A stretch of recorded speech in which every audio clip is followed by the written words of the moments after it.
Hey guys, আমি সুমনের সাথে কলকাতা থেকে শিলিগুড়ি ভ্রমণের আরেকটি নতুন ভিডিওতে সবাইকে আবার স্বাগত জানাই। সময় এখন প্রায় 2টার কাছাকাছি আর আমরা ফারাক্কা ব্যারেজের একদম কাছাকাছি চলে এসেছি। প্রতিবারই উত্তরবঙ্গ যাওয়ার সময় এই সেতুটা দেখার একটা আলাদাই তাড়না থাকে। এই বাঁধের দুই দিকের জলস্তরের পার্থক্যটা একদম সামনে থেকে দেখা যায়, যেটা বাংলাদেশের সীমান্ত থেকে প্রায় 800 কিলোমিটার দূরে অবস্থিত। এটা আমাদের গঙ্গা নদীর উপর অবস্থিত পশ্চিমবঙ্গের দীর্ঘতম সেতু আর ভারতবর্ষের দীর্ঘতম সেতুগুলির মধ্যে একটি। আমাদের উত্তরবঙ্গের সাথে যোগাযোগ স্থাপনের একটিমাত্র উপায়ও এটা। তবে হ্যাঁ, এই বাঁধের উপর ফটোগ্রাফি বা ভিডিওগ্রাফি দুই করা যায় না, যেহেতু এই এরিয়াটা পুরোটাই সেন্ট্রাল ইন্ডাস্ট্রিয়াল সিকিউরিটি ফোর্সের নিয়ন্ত্রণে, তাই কিছু কিছু ডেস্টিনেটেড ঘাট ছাড়া এখানে ফটোগ্রাফি করা যায় না। হাফ টাইম সেলিব্রেশন হচ্ছে এখন।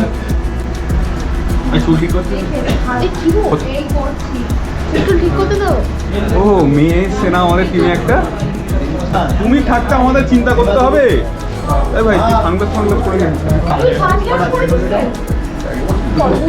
হ্যাঁ ভিডিও হচ্ছে ভাই।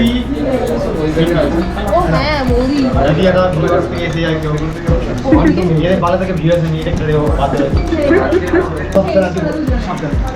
দে চিকেন বল ভাই। ভাই আমাকে একটু দে।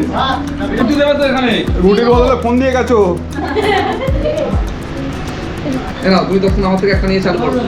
ওখানে রুটি দাও না কিন্তু, হ্যাঁ আমার থেকে দিলাম। আচ্ছা ঠিক আছে। কবে চিকেন কবে মনে পড়েছে মনে পড়েছে 2 প্লেট চিকেন, একটা ওইখানে একটা এখানে দিয়ে দে। আপনি এই একখানা চিকেন তো এক্সট্রা লাগবে ভাই। মনে আছে তো। ফোন তো চিকেন খাবেন না। প্রতিবারই আমাদের উত্তরবঙ্গ যাওয়ার পথে ফারাক্কার কাছাকাছি এই হোটেলটায় আমরা লাঞ্চ সারি। ছোটনে কে মারলো? ট্রিপে সবসময় পছন্দসই হোটেল পাওয়া যাবে এরকম হয় না, তবে এই হোটেলটা আমরা পার্মানেন্ট করেই নিয়েছি, কারণ এখানে বাটার পনিরের যে আইটেমটা দেওয়া হয় সেটা খুব সুন্দর, যেটা তন্দুরি রুটির সাথে অসাধারণ লাগে। তাই লাঞ্চটা আমাদের প্রতিবার এখানেই সারা হয়।